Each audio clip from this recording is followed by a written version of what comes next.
अक्सर हम अपनी जिंदगी के हर कदम पर यही सोचते रह जाते हैं कि लोग क्या कहेंगे।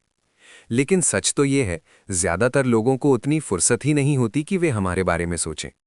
अगर हम अपने फैसले दूसरों की राय पर लेने लगें तो हमारी जिंदगी हमारी नहीं, उनकी बन जाती है। इसलिए कभी भी अपने कर्म सिर्फ इस डर से मत बदलिए कि कोई क्या सोचेगा। हमारे भीतर जो बुद्धि है, जो अंतरात्मा की आवाज है, वही हमारी सच्ची मार्गदर्शक है। जो आपका विवेक कहे, जो आपका मन सही माने, उसी दिशा में निडर होकर कदम बढ़ाइए। क्योंकि जब आप अपने निर्णय स्वयं लेते हैं, तभी आप सच में जीते हैं। आइए आपको इस संदर्भ में एक रोचक कहानी सुनाता हूं। एक गांव में एक कपड़े का व्यापारी रहता था। वो रोज अपने गधे की पीठ पर कपड़ों का गट्ठर बांधकर उन्हें बेचने के लिए गांव के बाजार में जाता था। उसका बेटा भी हर दिन उसके साथ जाता था।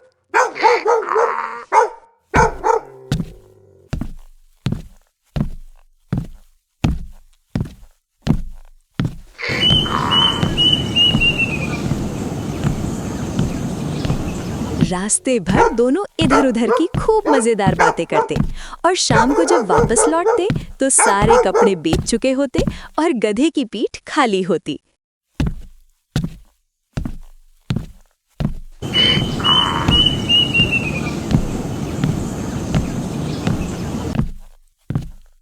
एक दिन की बात है, जब वे दोनों बाजार से वापस लौट रहे थे तो रास्ते में कुछ लोगों को ये कहते हुए सुना, देखो, ये दोनों कितने मूर्ख हैं, गधा होते हुए भी खुद पैदल चल रहे हैं।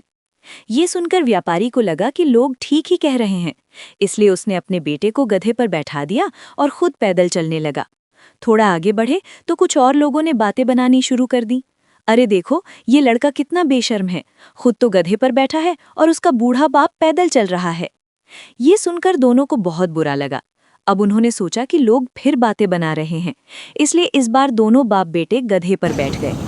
कुछ दूर आगे जाने पर फिर कुछ लोगों ने कहना शुरू कर दिया, हे राम, कैसे निर्दयी लोग हैं, बेचारे बेजुबान गधे पर दोनों सवार हो गए हैं, उसे कितना कष्ट हो रहा होगा। ये सुनकर दोनों फिर परेशान हो गए। अब उन्होंने सोचा कि ऐसा करते हैं, गधे पर केवल व्यापारी ही बैठेगा और उसका बेटा पैदल चलेगा। लेकिन थोड़ी ही दूर जाने पर फिर कुछ लोगों की बातें उनके कानों में पड़ीं। देखो, कैसा कठोर पिता है, खुद गधे पर आराम से बैठा है और अपने छोटे से बेटे को पैदल चला रहा है।